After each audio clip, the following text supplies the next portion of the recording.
All right, so we'll go ahead and get started. Thank you for coming. This is Underlore, Fire Dad, also known as Arbelnoon, and this is my co-host, Flame Mom. Hello. So we were going to do the podcast over XTale and Underverse, but it turns out that once I actually started researching XTale, it was a whole beast on its own, so we'll do Underverse next time. So, it's been about a weekish that we watched XTale together. What do you remember from it, Flame Mom?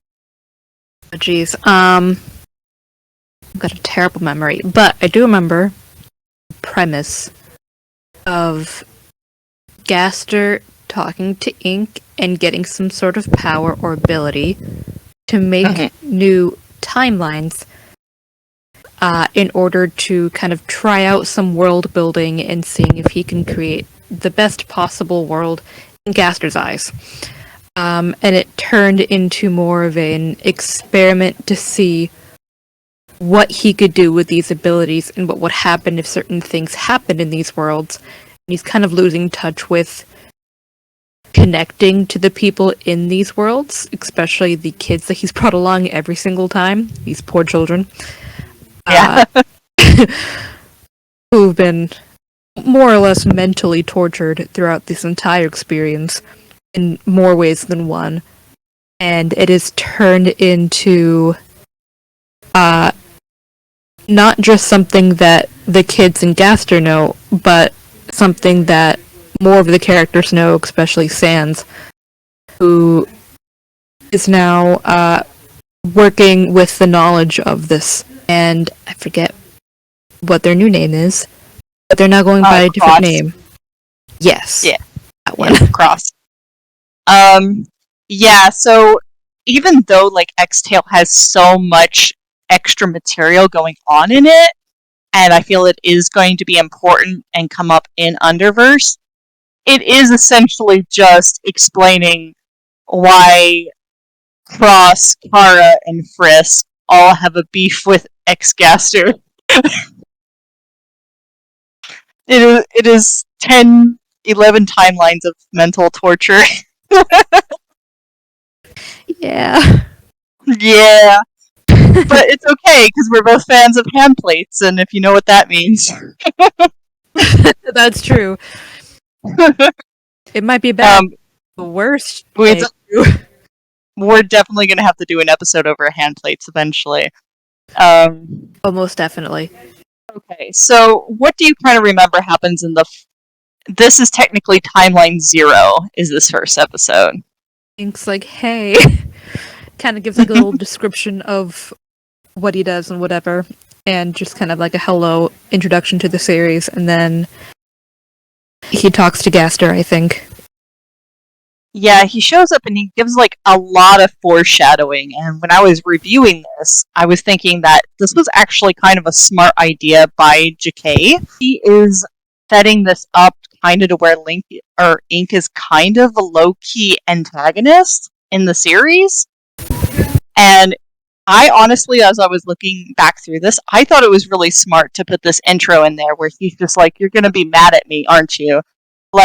So we're kind of getting set up right away to, know that something is going down and we might not be able to trust Ink completely. Yeah, he definitely, to me, seems like a character who, he knows what he does, and he knows how it affects other people, but he chooses not to change or adapt from those reactions and those realities. He just kind of does it.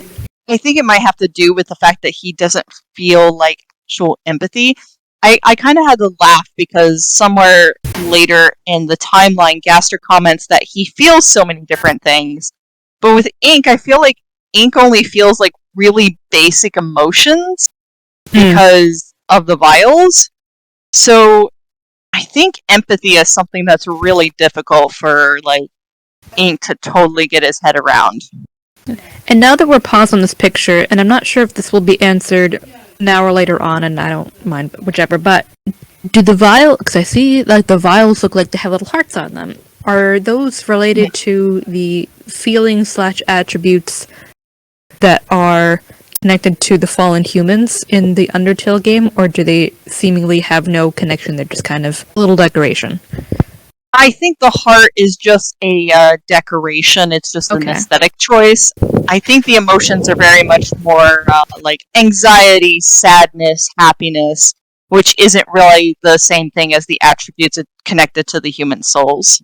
Gotcha. Cool. We come to this point where X-Gaster, this is the earliest shot of this AU that exists. I still have questions. I still so where did X-Gaster really come from? Because we really get this feeling that these characters weren't really born. They just came into existence and Ink kind of found them here. Yeah, he ends up saying something like, the soul was given to me, and I was like, question mark, by the creators? And he's like, maybe if I destroy myself in this place, you may be free, when talking to the kids. So they kind of already know each other, but we are not privy to what's happened before this. Yeah, backstory would be nice in that regard to understand a little bit more where they came from. I'd be interested to see if there is one. Or if there will be one in the future.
Gotcha. I just went onto another wiki of the 8 human souls from Undertale, just because I was a little bit curious of when you were talking about the purple hue of his soul, and I'm like, wait a minute. So I went on and I saw that it was for perseverance, and I'm like, that fits. I'm not sure if it was meant to do that, but it fits. Attributes for all of the human souls from the original game. So purple is perseverance, and knowing that Gaster is like, I've gotta do this. I've gotta answer these questions and do this and that with all of these. I simply ask because I don't know if, other than determination, if in original canon, if the souls actually have, those assigned attributes. I'm not sure. I don't know. The specific wiki says that, but I don't know if there was... Okay. Yeah, I always kind of assumed that was just a fanon thing, that, the fandom kind of made what the other colors meant. Because I really can't recall anywhere in the original canon where, other than the red determination, what the other attributes are actually defined. But, XTale is a fan-made work, so it's possible Jakei could have taken Perseverance as inspiration for that. True. And maybe, Ink thinks that's what it is, and it's this other power completely. So we'll go on to the next timeline. Timeline number 1. And this one is specifically titled Azrael. So he says, this is our home. I will do the best for them. But first, I want to give them the opportunity to be surrounded by a good family and friends. So we can kind of see that Gaster's already, right away, intending to make something dramatic happen in a timeline. I really feel like we can kind of read subtextually into what he's saying, that he's already planning to, like, ruin these kids' lives. Yeah, I see that. I don't remember enough of the series from when we last watched it to know if this is true or not, or if it could be a possibility or not. But I like to think that perhaps Gaster was like, you know what? We're gonna make the best world, and they're gonna have the best life. But then he found out that, like, having a happy life does not equal having an entertaining or an exciting life. And he's like, okay, I've got to change things, because I kind of want that. That seems to be a bit more intriguing than happiness is. And I think, like, that's still a very favorable look at him. I straight up was just like, this guy is just a villain from the beginning. I don't know, I can't speak for how he was before Ink was introduced to him, before him and Ink met, but I feel like straight away at this very first timeline, we're seeing him already planning to kind of give these kids, like, their basic normal life and then rip it right out from underneath them. So yeah, he allows Frisk to experience what it's like to grow up. It's funny because if you really think about it over the different timelines, Frisk and Kara are probably mentally, like, in their 40s if you think about it. So the thing I don't understand, and here's the thing, we have to kind of give Jakei some leeway, because when I started doing research, it seemed like they originally wrote the comic, which is just the X timeline. So, like, all these timelines had already happened when they started writing the story. So I feel like they kind of had to go back and try to figure out what happened in the previous timelines for the series. This I don't get right here, where Azriel is just like, this sounds like a great idea. I have no idea if Gaster was manipulating Azriel, like, in his code or otherwise, or I don't understand how he's like, this will make everyone 100 times happier. Like, Unless Gaster gave, like, a promise to him and possibly Toriel and Asgore, like, you know what? I've got the power to make a world that's even happier than this one. It's all good with you. I'm gonna do that. And then Azriel's like, alright, well, this is how I was told it was gonna work out, so see you later, friends. Brothers. Yeah, I just don't see that being in character for, like, Toriel and Asgore, though, or even Azriel, where, well, maybe Azriel, because he is younger and, like, a teenager, so maybe he doesn't totally understand, like, the consequences. Maybe. But I don't know, Gaster kind of seemingly in this timeline and possibly the next one, like, it doesn't seem like everybody has, like, the same knowledge of things as they did in, let's say, Undertale or Deltarune or whatever.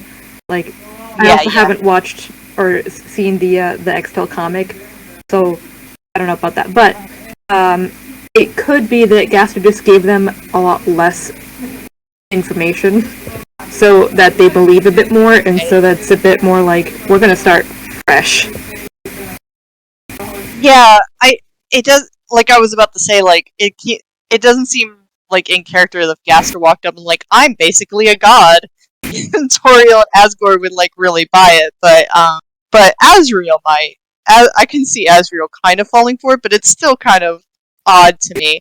Then again, as I was saying, this can all just be explained away with Gaster just manipulating their code to have them say these things. True. So, a thing I didn't realize, too, the first couple of times I watched it, is that these lockets that the kids are wearing are actually rather significant. That Kara and Frisk both have one, and then there's a third one. And the third one, each one of the timelines is named after a different character, and the third locket gets inherited by each character that the timeline is named after. So timeline 1 is named Azriel because Azriel is the one with the locket. Azriel says, "Stay determined for our freedom." And I'm just like, what freedom? What are you talking about? Because this XTale doesn't take place in the underground, at least not until timeline 10. So I'm just like, what are you talking about, Azriel? I'm not sure what he means by that. And I haven't been able to find any answers. So if anyone actually, like, if there's ever been any interviews with Jakei, if she's ever explained, like, what, like, where exactly they actually came from, what does Azriel mean by their freedom? Because I'm kind of wondering, does he mean their freedom from Gaster? Because if he does, it's weird for him to say that in front of Gaster. Yeah. I don't quite know. So, go ahead and move on to the next timeline, Timeline 2, which is called Asgore. So, in the second timeline, which is technically the third timeline, Ink visits Gaster again.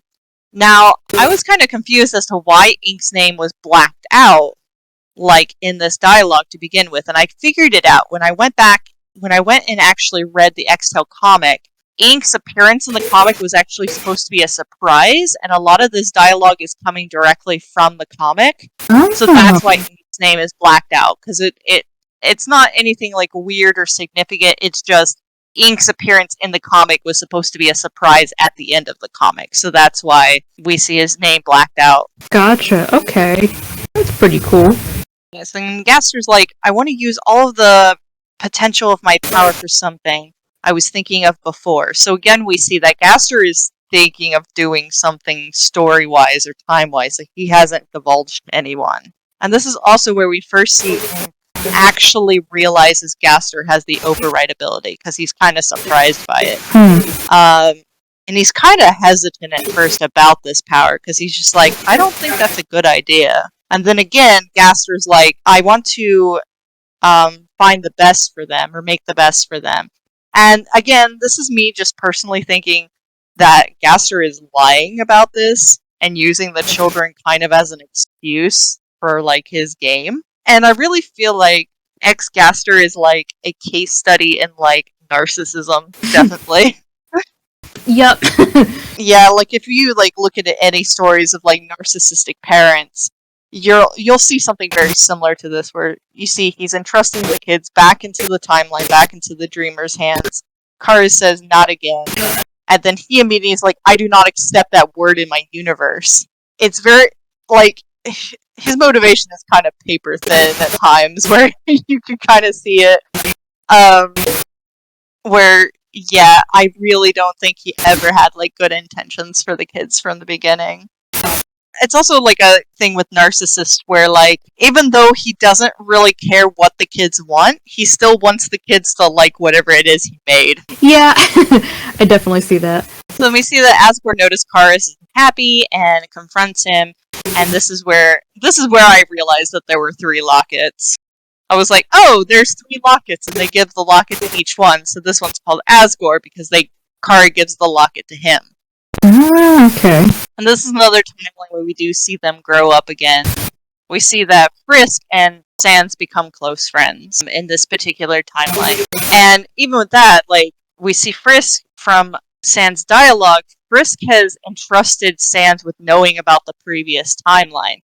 And I have to give credit to Sans here, because unlike Azrael, who was just like, this sounds like a good idea.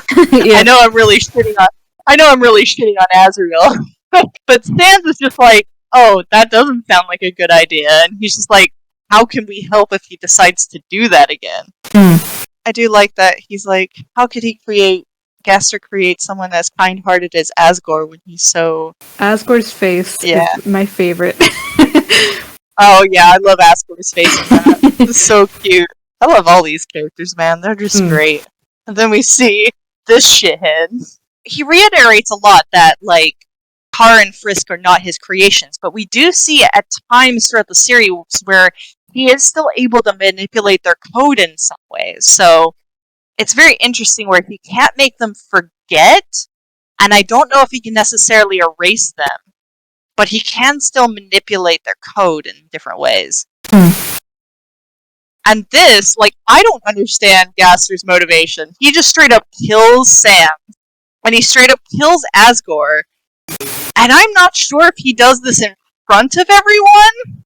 I need more explanation for this timeline, Jakei. Like, what is happening? Because, like, yeah, you see blood on his hands, and at first I was like, maybe he didn't do it in front of everyone, maybe he killed them, like, in secret, and kind of set up some kind of mystery go thing. But when I looked on the wiki, it directly says Gaster killed Sans and Asgore. And I'm like, okay.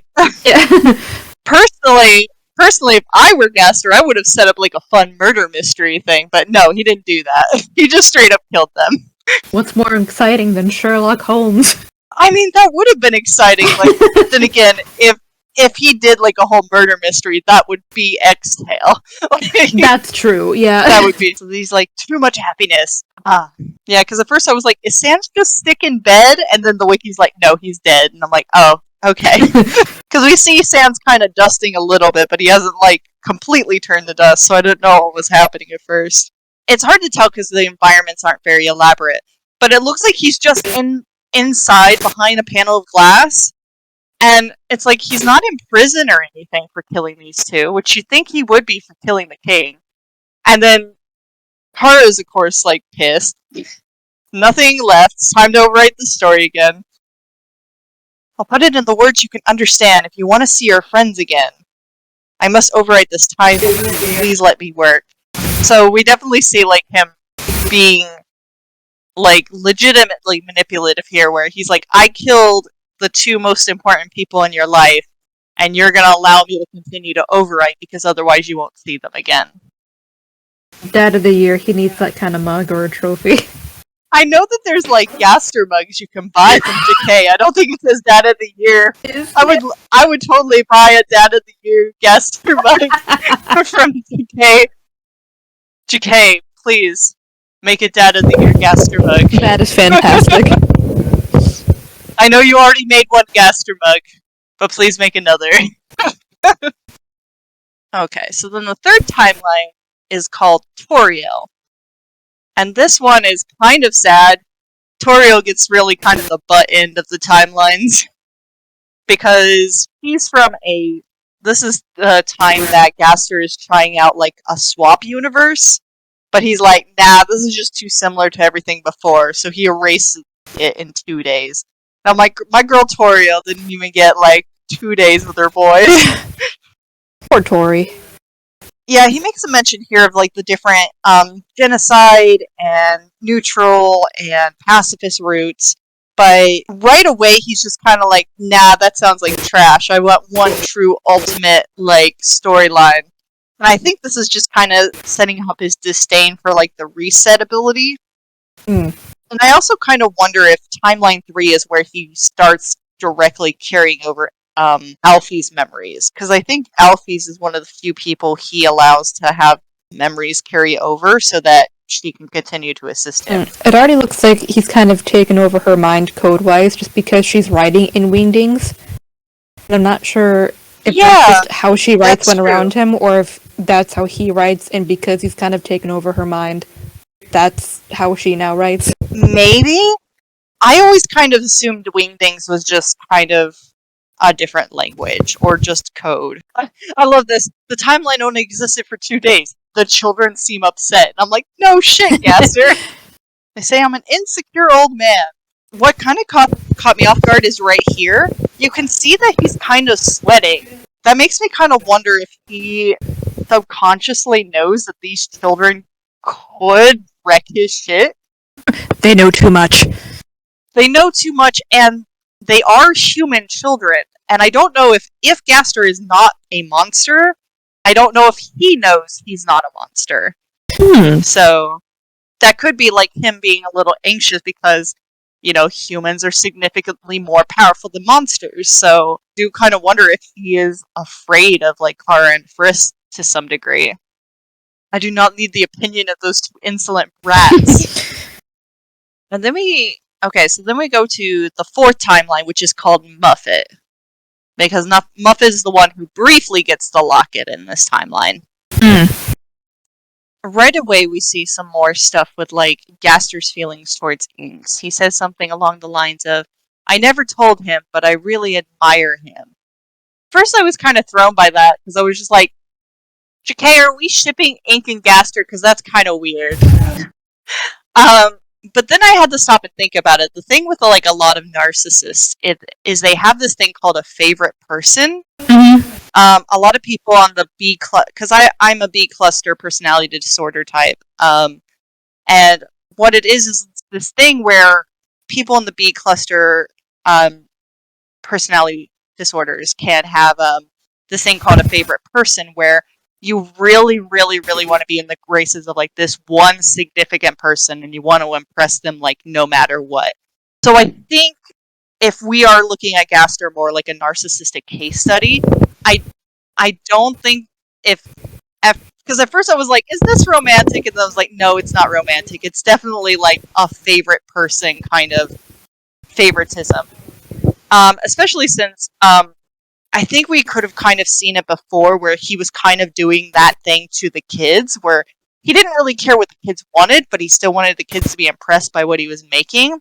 And I think with the kids rebelling against him, he has kind of shifted his attention over to ink instead because it's a lot easier to project his favoritism towards ink since ink isn't there. Yeah, ink says so little in terms of like repercussions. Gaster's like, awesome, I can use this. Exactly. Ink's just like, anything sounds awesome. And he's like, awesome. No, he will never protest against me.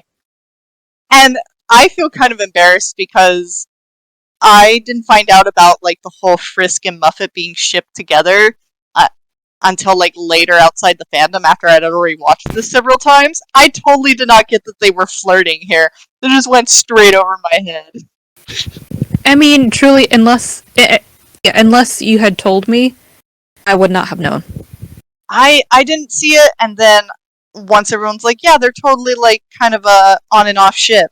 And Frisk has a thing for Muffet, and I was like, I did not realize it. Honestly, I think it's kind of cute. So we have Frisk and Kara living together somewhere, like kind of in like a house or apartment in the city.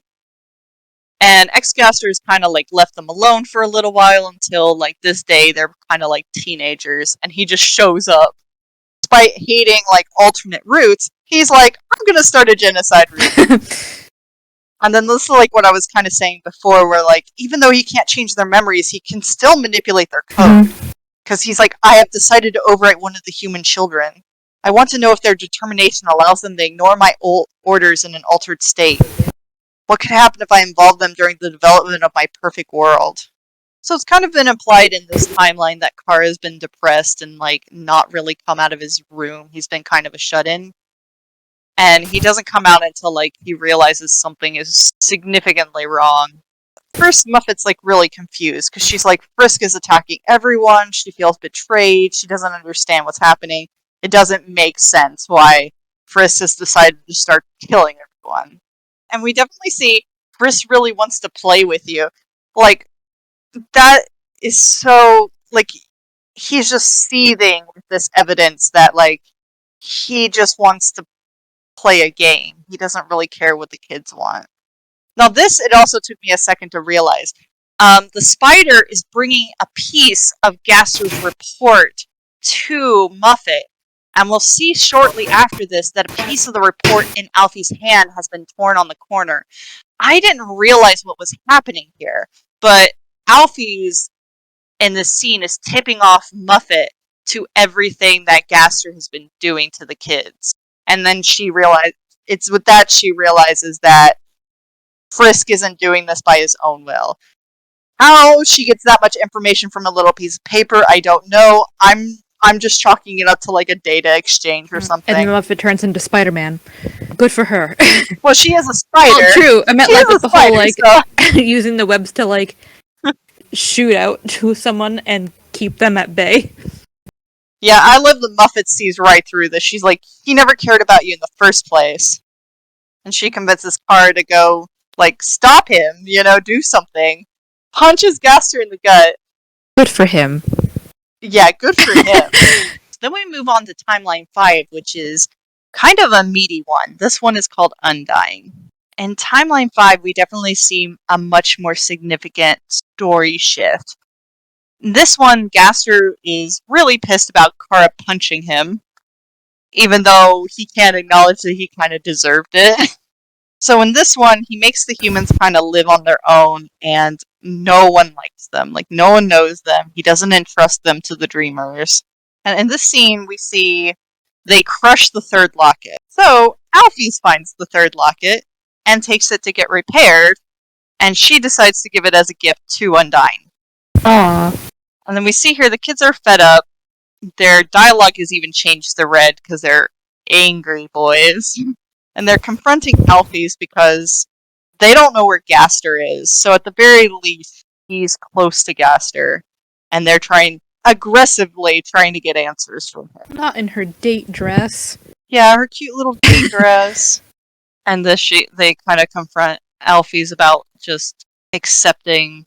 Yeah, and here Chris specifically brought up Muppet, so you know that like Chris really likes Muppet. Yeah. Yeah, and this is where he's like, I was trying to help you, but I couldn't do like a lot, or else Gaster would have found out. Someone needs to take Asgore's trident. I think it's a trident. Yeah. And just not smash the like button. We're not gonna Jacksepticeye this. We're just gonna crush the overwrite button. Someone needs to do that with the trident. You know?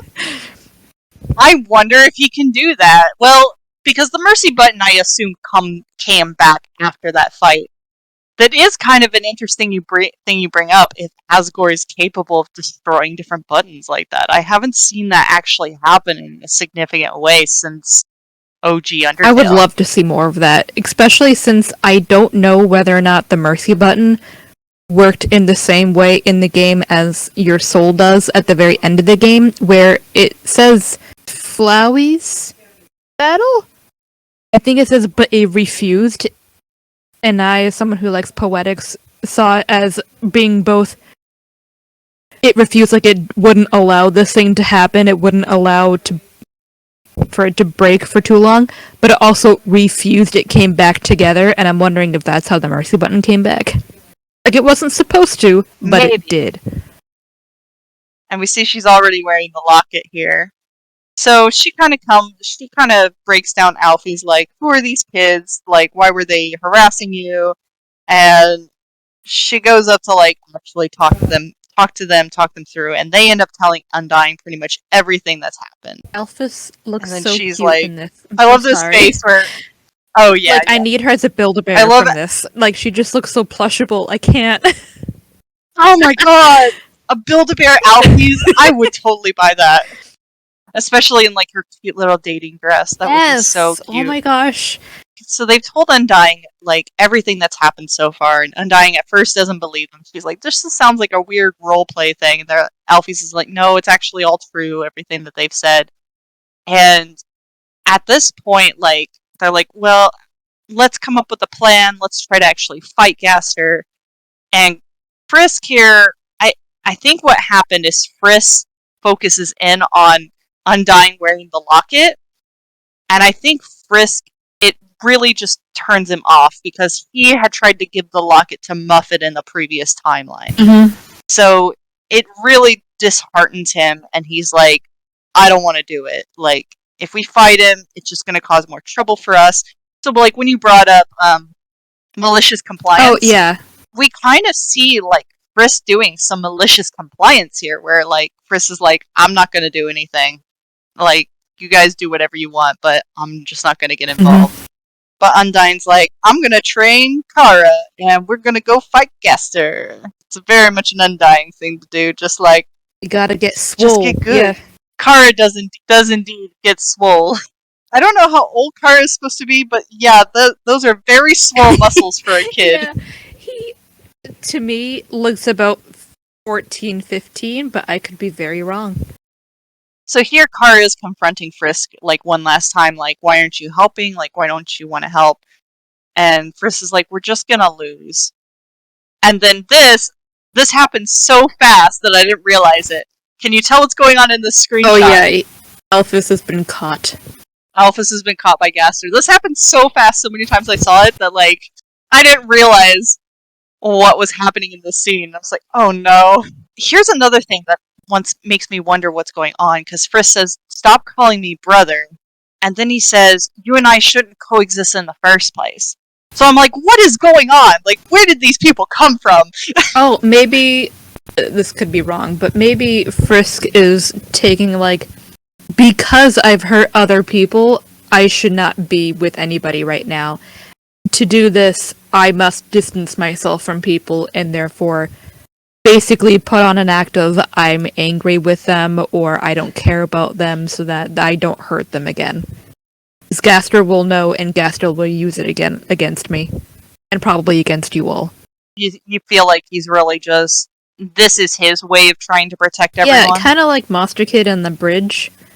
Yeah, I kind of wonder, like, as I was starting to wonder if maybe at this point Car and Frisk, or Frisk specifically, knows about like the different timelines, Oh, maybe. and Frisk is kind of basing off, like, at least he's researched them, and he's kind of basing off like their situation from that, and he's like, you and I shouldn't coexist in the first place, because very, very rarely in any of the AUs, Frisk and Car are related in some way.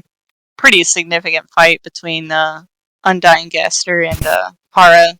And this is where Gaster's like, oh, Kara has a lot of determination. It looks like he's killed Alphys here, but I think he was just doing that for dramatic effect. He's pretty much just overwritten Alphys. Yeah, he definitely like shows like, the humans belong to me. You are all what I needed. This is why you've always been my favorite. Frisk does not deserve you as a brother. He, through like Alphys, basically summons up amalgamate versions of like their previous versions to attack. So there's a little bit of the fifth timeline in the next video. I like the idea too that Undyne said Kara's name, and that must mean that she has like a good connection with him in that, because otherwise she would continue to say human. It's definitely alluded in Timeline 5 that she spent a significant amount of time training Kara, so they definitely did get like a much closer bond. So Gaster says Kara is the stronger one. I'm not sure how Frisk suddenly shows up in this scene. It's kind of a void kind of area, but I don't think that they're actually in the void. Like, that wouldn't make a lot of sense. But for whatever reason, Frisk is kind of powerless to do anything or stop whatever's happening here. Because even if Kara kills this amalgamate version of Asgore, but it just gets right back up. Mm-hmm. So here we see him, Gaster, again with this really weird ability, stealing half of Kara's soul and putting half of his soul in Kara. When I was taking notes at this point, Gaster and Kara's personalities and behaviors will change significantly after this point. I kind of headcanon that they're not even the same people anymore. So, actually, like, I kind of lied. I said that Timeline 5 goes into Timeline 6. Personally, Timeline 6 doesn't even exist. Because Timeline 6 is 2 minutes, and it's just a continuation of what happened in Timeline 5. So I think Jakei kind of cheated here. I think she was just like, I'm just gonna break up this moment. Just pretend that's another timeline. Jakei, we love you, but I see what you did. This is Timeline 7, titled Frisk. The previous one, the brief one that wasn't even really a timeline, was called Kara. This one's called Frisk, and the reason why is because it's extremely sad. It's short, but extremely sad. Just as I thought, the reset is extremely boring. At least my soul has a power fragment of determination. The prototype of my experiment seems to have fun with its new abilities, however. The other human made this new timeline a waste of resources. He refuses to fight or defend himself with every reset executed. I guess it's time to move on. I have learned something about human souls. They can lose their traits because of their feelings. Assistant, add this to the data compilation. So, at this point, the Frisk we know is dead. Not totally because their soul is being stored in data, but the Frisk we will see from this point on until like a certain point, I think in Underverse, is not the original Frisk. Okay. Not an actual zombie. No. You'll see what kind of happens. So, what happens, the reason this timeline is so sad is because it's literally just a timeline. If you read into the subtext, Gaster and Kara just killing Frisk over and over until he stops getting back up. That's why this is so sad. Then we see Gaster suddenly crying, and he only cries from this side. And then Kara is crying, and they only cry from the purple side. And that's why I was just kind of like, I don't believe... I kind of wonder, why are they crying from their purple eyes? Because I really don't believe that Gaster, like, really cared about these kids. But that's why, like, I kind of have this theory that with the soul exchange, they kind of became totally different people as a result. I want him back. Is that so? If you want a human partner, we can create a new one. No more resets. That coward will turn his back on you again. Alfie's crying too. I think that all of this could have been solved if someone gave Gaster the ability to play Minecraft and The Sims. True! Like, here you go. If you want to create and destroy worlds, here. Don't actually do it. So we see even Gaster kind of wants Frisk back, but not really. Like, he doesn't want the actual Frisk back, but he wants something like Frisk, which is, again, a very narcissistic, like, trait of wanting the idea of a person, but not actually who that person truly is. So this is where it gets confusing, and you kind of have to pay attention here. So we stop seeing Kara, and we start seeing Frisk. So instead of bringing Frisk back, Kara copied Frisk's memories into himself, isolated them so they would act like a person, and then took on Frisk's appearance. We're definitely seeing Gaster's narcissism in Kara now, too. And yeah, that is all for Timeline 7, just killing Frisk until Frisk gives up. So then that takes us into Timeline 8, titled Mettaton, and this is another very small timeline. So we kind of see, like, Gaster shifting his favorite person again briefly back to Kara, because Kara now has a part of him inside him. Frisk, I should say. Frisk, Kara, or the X event is what he starts calling them. And he starts showing him how to use the override ability. Which, of course, I'm just sitting here thinking, like, Gaster, this is going to bite you in the butt. You know this. Why are you doing this? So Gaster then is immediately like, I'm just gonna leave now, have fun. Yeah, we just needed to understand each other. So Kara at the X event is just kind of delusional right now, where it's like, everything's great now, we're all happy. We just gotta do our best to make Gaster proud. So we're starting to see where, like, Kara has made Gaster his favorite person, and Gaster has made Kara his favorite person briefly in this timeline. The most unhealthiest of truces. The X event has made its first creation, so he makes a version of Mettaton. So Mettaton has this weird thing in XTale where, like, he tries to, like, eat random things. I don't know where this comes from. Mettaton just randomly has pica. I don't understand. Yeah, and then we see that Frisk gives him the heart locket this time. He's like, don't eat it, you're supposed to wear it. Now, I think I made a note that, like, when Frisk and Kara became one person, technically, kind of, I don't know what happened to the extra locket, because there's another locket floating around, and I don't know where it is. I don't know if that will be significant later or not, but I just made a note of that. I was just like, so there should be an extra locket, but I don't know where it is. And a saber can cut through anything. I love this look on Gaster's face. A weapon, why? Because he, again, I think he, like, knows, like, the human kids could, like, mess him up. And then Gaster's like, now destroy him. Which I was kind of saying before is really toxic, because even though Gaster is kind of right that sacrifice is needed for evolution, as a creator, that's something you have to choose to do willingly. It does not help you evolve creatively if someone else is forcing you to destroy your creation.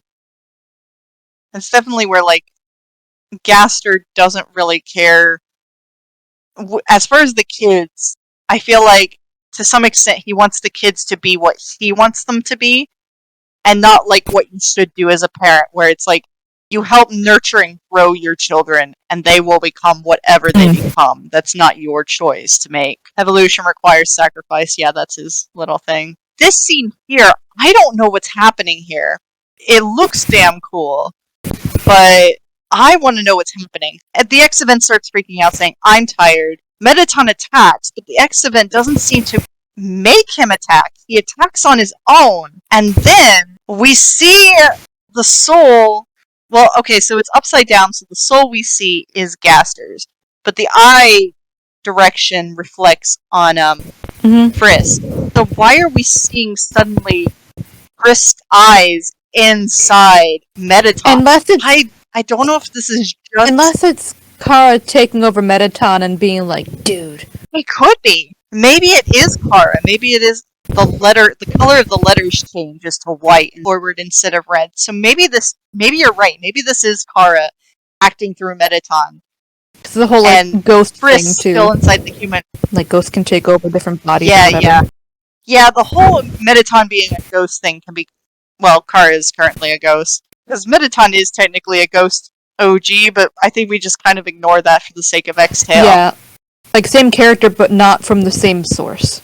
So this also kind of significantly comes up over the next couple timelines. Is Metaton cut off Gaster's arm here? He just straight up cut it off. But then he has it back. So I assumed he healed, but for some reason the arm is going to give him troubles later on in the series. Yeah, and this is also the first time we start seeing Gaster get, like, premonitions or flashes to the future. That takes us into number 9, titled Papyrus. And you know how I love Papyrus. No matter what, you gotta love Paps. Yes, I love this man far too much. So, in this timeline, Gaster says, for the first time in a while, I feel scared. I'm afraid there will be consequences. Which, I mean, he should be scared. If I'm going to be picky, it's like, well, if you're afraid of that, then why do you keep bringing the same people back? But at the same time, we have to keep this an Undertale AU, so that's why he keeps bringing them back. Yeah. Or he's a creator, but not, like, too creative. He's a creator, but not actually very creative. That's not the bash anyone who makes Undertale AUs. We're specifically making fun of solely Gaster because he's a bastard. The idea that Gaster as a character. Because he's a bastard. So Ink visits him again, and he noticed Gaster's kind of not doing so hot. And he's like, I made a new experiment. It's called the X event. And Ink, being big, empty head, no thoughts, stupid, happy all the time, is just like, great! That sounds like somebody I want to play with sometime. I like Ink's eye changes whenever he blinks. And I think I just noticed that. Yeah, I think there's an actual chart that tells what emotions he's feeling depending on his eyes. I do not at all know what it is, but I think it's on Kamiet's blog.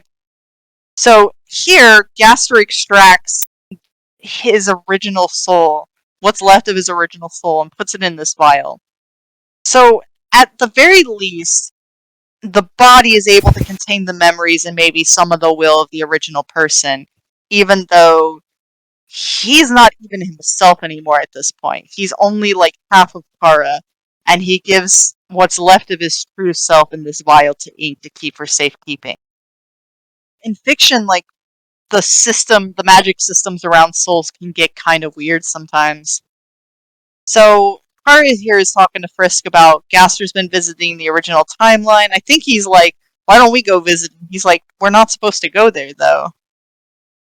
I'm not sure what exactly is going on in this timeline. I can't figure out if Gaster made this one, or if Kara made this one, or the X event made this one. But in any case, it's kind of, as far as we see, is kind of generic. Except that Papyrus steps up and is the best thing ever. I love that. Also, Metaton looks like a ninja. Yeah. I also like that Undying has, like, her full, like, metal armor. Oh my god, Papyrus continues to be the most handsome man. He is. I love him he deserves so much. All the hugs and kisses in the morning, a shower of them. Yes, he deserves all the hugs and kisses. This show is going to slowly become this Papyrus sub-show. You thought this was going to be about Undertale. And as I stated before, Jakei, please let me into the design. Please let me draw my man Papyrus. So here we see he finds the broken locket, and he tries to repair it. Hi. Yes. necklace. I do like in each timeline that their costumes are slightly different. This is where Gaster's creation or creative abilities really came into play. He's such a great fashion designer, but not making new character kind of person. Gaster's a great fashion designer the way I am, in that, like, I can design something until I have to add color to it. So here we see, like, Gaster's still asserting his authority, but he's trying not to let on that he doesn't have any control anymore. I also like how Gaster, for some reason, put up, like, a suburban Like a fence to household everything. fence. Yeah. Experiment, you're grounded. He says you're grounded, but later... So Papyrus keeps coming back. And apparently there's kind of a significant amount of time that happens here where Frisk, or the X event, is not actually seen. So it's actually... We don't really get much media elaborating on it, but apparently Papyrus and Gaster kind of form a tentative friendship here. So the wiki says here that when Alphys and Frisk were out, that Alphys covered for Frisk. There was something we said. So we're still seeing Alphys still subverting her programming sometimes. So Papyrus brings them some pie, and Alphys straight up is like testing it to make sure it's not poisoned. And I'm just like, you really think that Papyrus would poison your food, Gaster? He's not the type. Except, of course, if he thought, like, Frisk maybe overwrote Papyrus to poison the food, but it's like, Gaster's trying to play 4D chess here. So the Alphys says here in Wingdings, the experiment escaped of its prison, my lord. So, it's not really grounded. He's being held against his will. And he says, excellent. So, it's like, I totally planned that. Oh, hello, little human. It's not elaborated, but I think what's happening here is Papyrus is bringing them Christmas presents. And then the X event is like, take it. He's trying to get Papyrus to wear the locket. Because just significant, or I kind of wonder if the X event thinks that maybe there's some programming in the locket that makes whoever wears it favor them. Oh, maybe. I'm not sure exactly what... I'm not sure exactly what's going on with the X event's like mindset here with trying to force the locket on Papyrus. The X event elaborates all the previous timelines and everything that's happened to Papyrus. So then Papyrus comes to confront Gaster about everything that the X event told him. What's going to happen now? First of all, you're gonna enjoy my ascot. Second of all, I don't know. Yes. Miles amazing. Edgeworth from Ace Attorney. It's said that something as valuable as a heart has to carry a burden like that.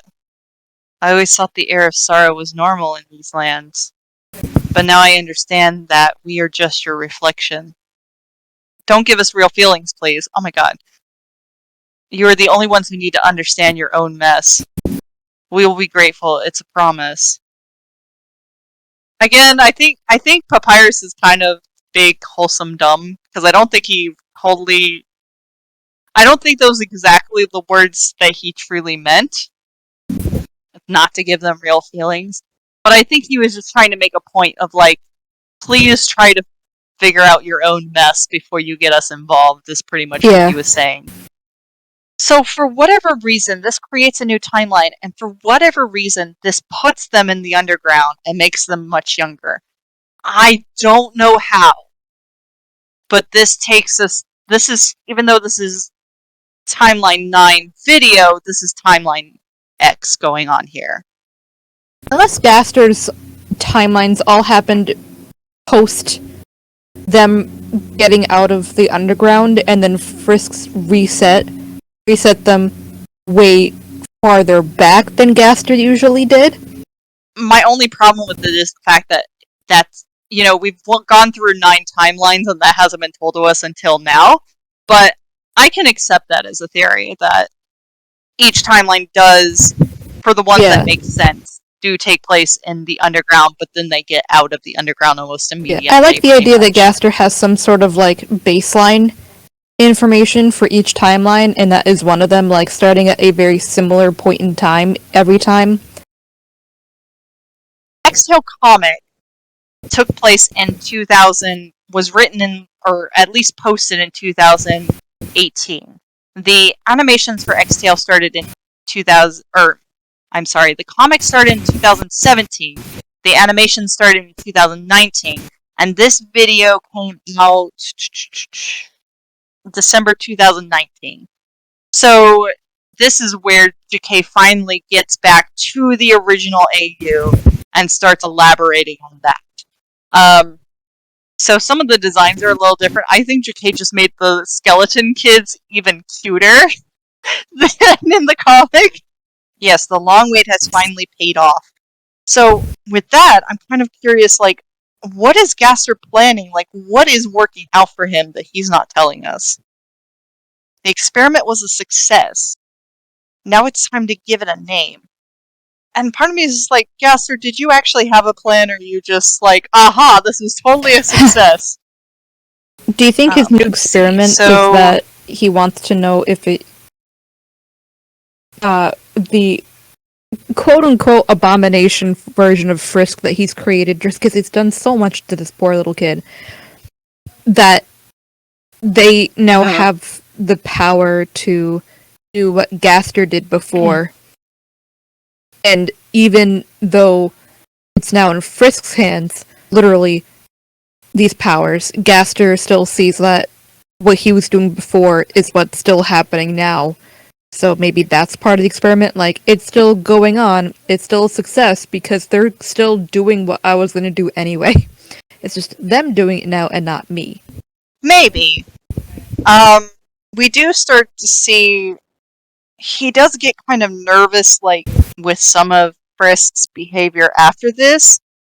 But maybe. So let's go ahead and get into the XTale video itself, and I'll just go through, and then any parts that don't make sense, because it even does say in the beginning of the video to please read the comic, because there are parts that kind of don't make sense unless you've read the comic. Because there are things, like, especially later in the fights, where people are attacking different people, and you're like, why is Papyrus attacking Sans? Like, that doesn't make any sense. I'm Sans, and I'm Papyrus, nice to meet you. They just made him so much cuter, because Sans didn't have the broken tooth, the missing tooth, and, like, Papyrus's face just got more goo. So, it's not in the original comic, but there's another comic called 21 Years that's currently ongoing, and it just elaborates more on this timeline. Gaster in this introduces himself as a human physician, and that's how he gets into Toriel and Asgore's graces, is because he pretends to be a human physician when he just really knows everything about Papyrus. And I think originally Jakei didn't plan on Alphys being, like, Gaster's, like, assistant, so her behavior in the comic is much more like she's an actual normal little kid and not like a psychopath. But in this version, for some reason, Frisk doesn't have the code to grow older. So they get stuck as being like a little kid throughout the entire, like, timeline. This, I'm not sure what's going on, because I know Frisk starts acting really, like, irrationally, starts acting kind of in a self-harming way. So they climb up this tree, they cause a lot of drama. Gaster asks Sans to use blue magic to get Frisk down. I don't know exactly what happens, but Gaster starts getting, like, a lot of pain in his arm, and he starts getting these flashes to the future. And I'm not sure why he stopped Sans, but Sans will unfortunately get blamed for this for, like, the rest of his life. Oh. Yeah, if anyone knows exactly why, someone can elaborate why did Gaster stop Sans in the middle of that, I would love to know, because I'm not sure why. But yeah, the X-Event is just super depressed and is just acting really, acting out. And then we see, like, his arm is dusting again, and I'm not sure what the significance of it is. Do you think it's that connection between Kara's soul and Gaster's soul? It might be. Oh, I think it's kind of explained that because he's only living on human determination and his body is that of a monster, it's causing him to, like, get kind of melty. And perhaps Frisk tries to not be in that world anymore, if you know what I mean. Because You think it's kind of like an Inception thing, where like, if I die in this world, I'll go somewhere maybe, else? or the idea that he's leaving on his own terms versus Gaster's terms. Yeah, that can unfortunately be like a motivation for people who are self-harming, where it's like a sense of trying to regain control. But this moment here I find is really significant, where Asgore notes, his soul is too powerful, more than the sum of 100 humans and monster souls. Which, that is not like what Kara's soul is like. So that leads me even more to wonder, because this is how he's able to do this, because Gaster's soul is in him, at least as far as I can tell. So that's where I'm like, Gaster's soul has got to be something different than a monster. I've tolerated what you've done to my universe with my precious universe with your reset, and yet he said it was a success. So I don't know what. Gaster, how do you feel about things? I don't know. I'm not sure. Maybe Gaster's just a jerk and just lied. I don't know. Yeah, maybe Gaster's just a narcissist, which is pretty much easy to just explain. I'm exhausted, but I must continue. Take a nap, Gaster. Eat a Snickers. Snickers satisfies. We're not promoted by Snickers. He says, I'm getting closer to that strange feeling of tranquility. I don't know what is going on with him. Oh, hey, this And is then color. the X-Event is spying on OG Frisk. Yeah, that's OG Frisk. So Frisk is like really talking to themselves a lot, and the Dreamers are like, we don't know what's happening with our son. The experiment reactivated itself after many years of silence. Whoa, are you okay? So we see Gaster starting to get pain again, and I think you might be right. I think it might be Kara's determination that's messing with him. He starts overriding humans to attack him instead of hurting himself, which is still self-harming. This is still technically self-harming, but he's trying to do it in an inverted way. How can you follow this low experiment? I love he says this and then he murders a crowd of humans. Yeah, none of. Yeah. I suggest you form a group of guards to protect him, while finding a way to resolve this conflict. He'll stay for alive as long as I want you to, you nasty little brat. Yeah, so right now they're like, why isn't he overriding any of this? Yeah, I have to point out this.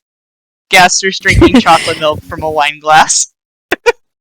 There's no better way to be fancy. Diabolical. I think I brought this up to a few people, and they're like, I never noticed that! I think Jakei even made fun of it at one point, in one of their joke videos. Do you remember when Frisk broke his arm because of you? You're not meant to be his guardian. Like, he's the one who did that, and he's still putting the blame on Sans. Enough talking, enlist in the Royal Guard immediately. Really?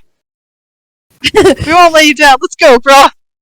This isn't much to do with only half of my power. Everything is still in order. That's all that matters to me. I think it's better if you made a new heart locket. You're starting to sound like him. 10 years later, so yeah, you still see Frisk is still like a little kid, which is prompting the Royal Guard to really kind of arrest humans, even though it's not their fault what's happening. So this cannot be helping with the tensions between monsters and humans. And also, can I note the text on that armor? Wait a minute. Wait a minute. Yeah, so this is kind of an ongoing joke that like Cross hates like the new like Royal Guard uniform. And then I love this moment where like she's like, "Don't you like my new uniform?" And Frisk blushes. See, he likes it. Whatever, you go, kiddo. The only pluses of this timeline thing is that the ice cream guy seems to be doing really well. Yeah, the ice cream guy does seem to be doing well in each one of these timelines. That's another control of Gasper's experiment. The ice cream guy has to be there. He supplies me the chocolate milk that I need. That's true. That's probably where he gets it from. So here we're seeing Frisk being really manipulative towards Sans, because he's not elaborated what's happened to Sans this time. And this time he's like, I don't know why people are attacking me and everyone's so mean and blah blah blah, but he knows why. He's manipulating Sans' feelings right here. And this is where he decides that he's going to start fucking with Sans' code. Much like the humans, he does it a bit more subtle with Sans, but he changes Sans' code to make Sans hate him too. And he tries to subtly make Sans remember the previous timelines. This is a silent war I already won. Again, I think Gaster's just being like, ha ha ha, I'm boasting.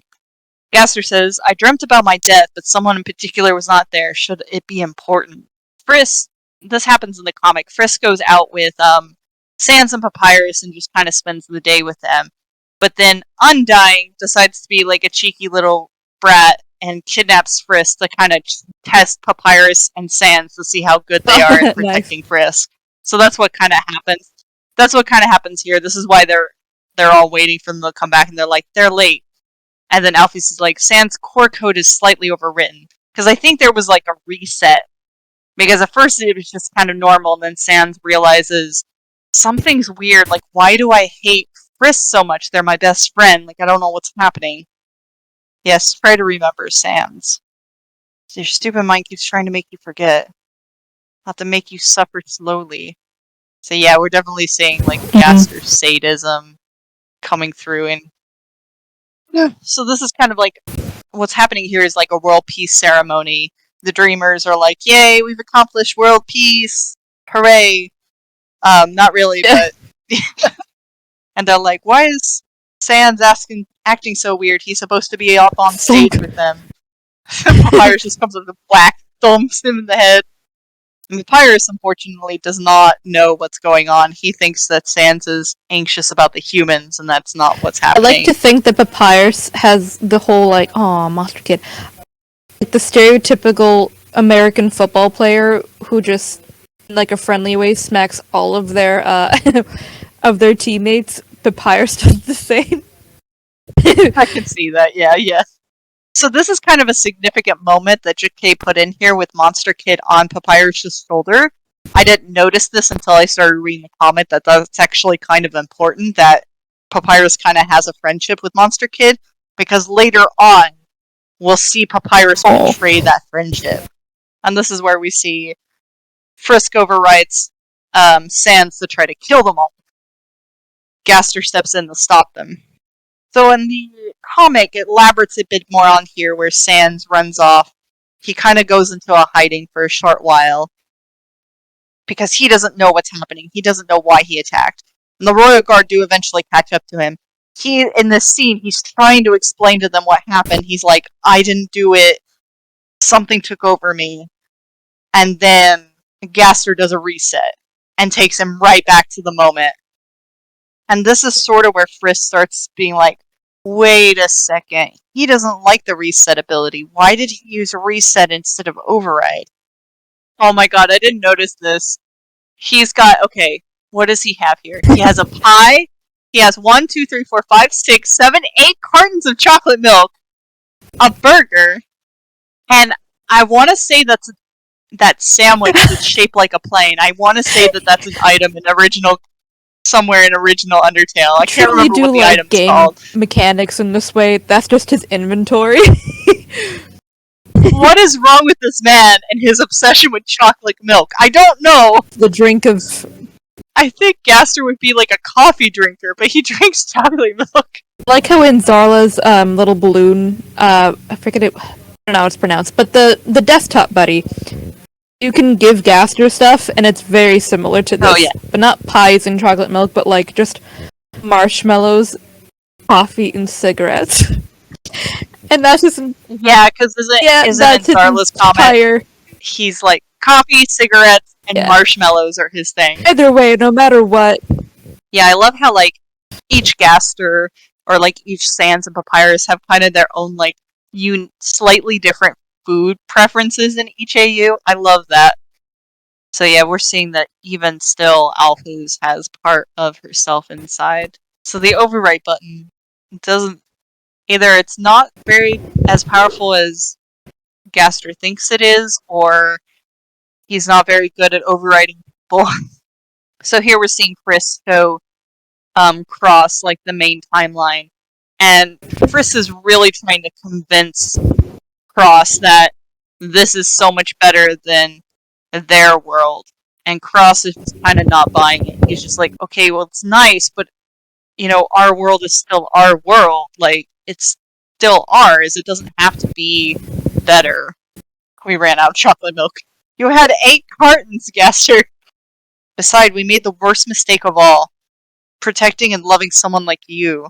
I warned you he would refuse. You've overwritten him again. Now you have to do it the hard way.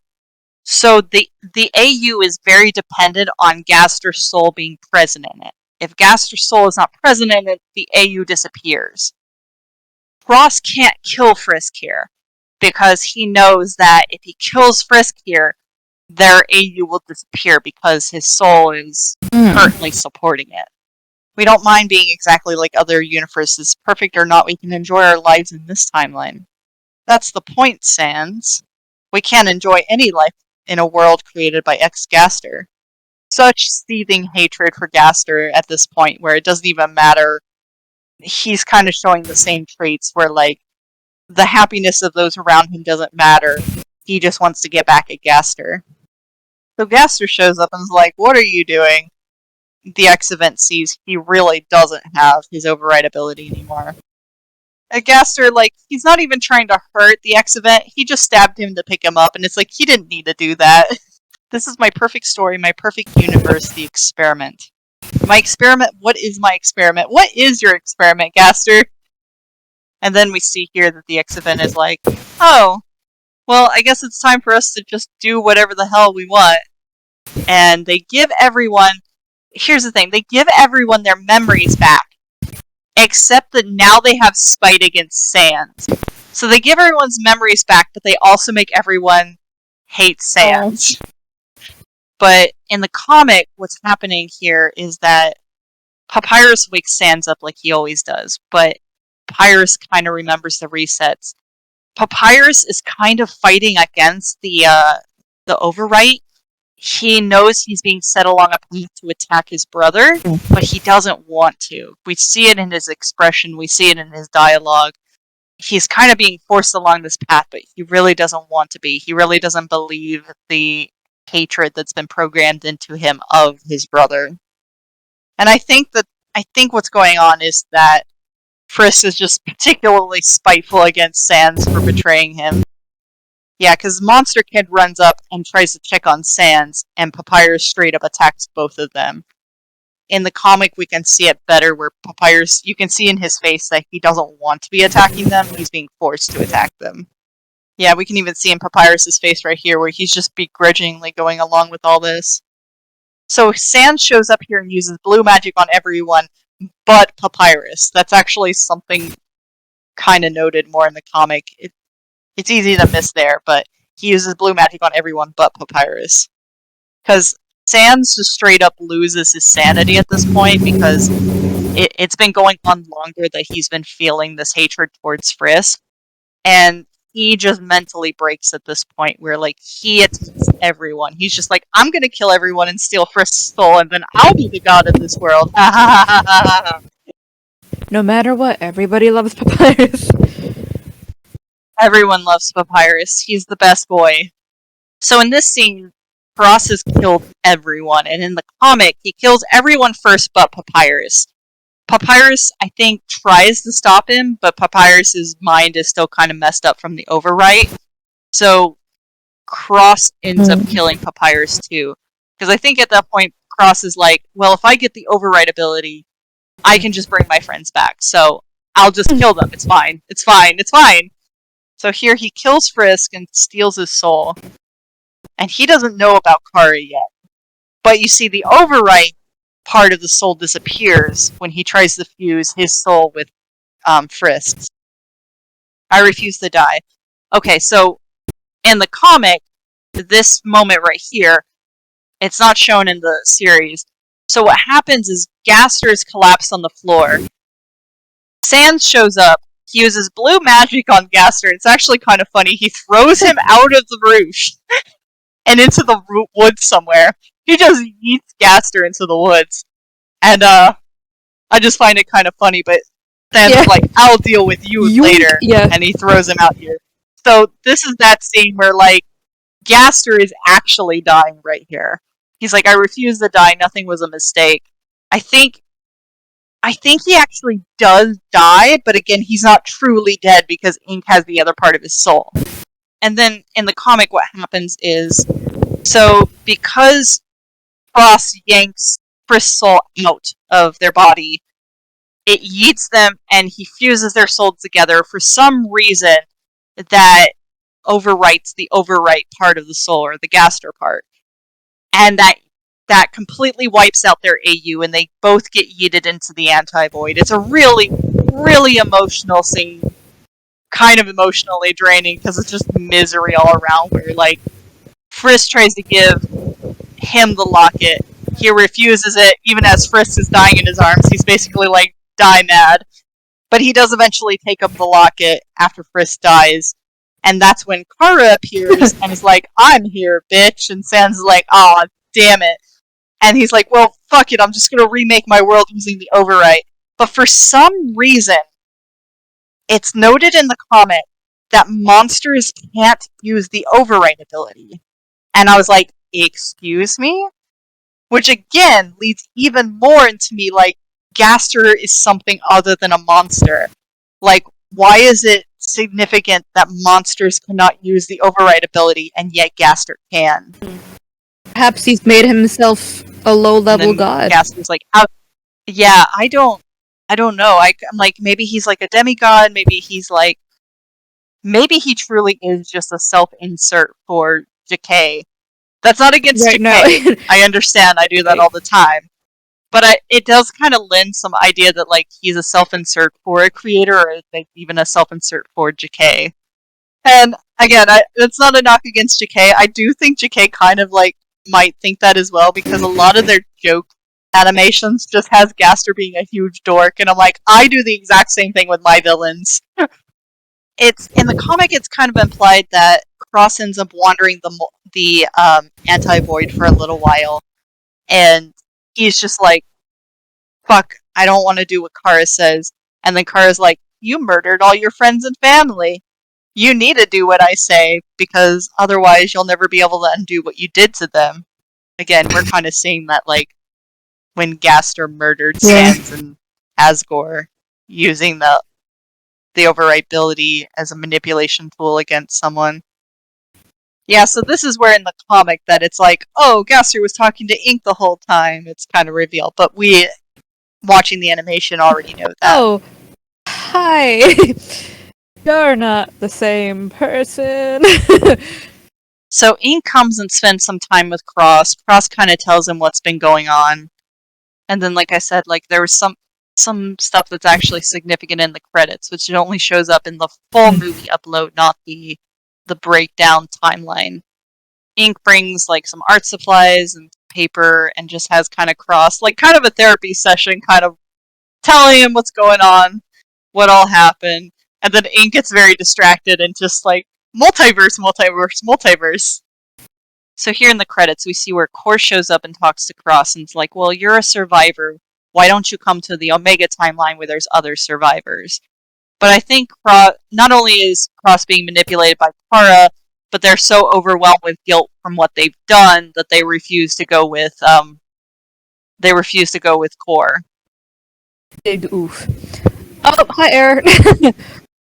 So here, Error shows up and finds Cross at some point.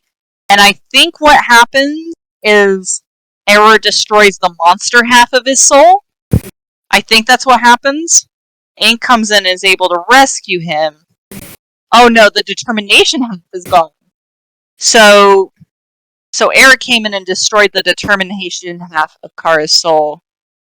So that becomes a plot point in the very beginning of Underverse, where Cross is dying straight up because half of their soul is missing.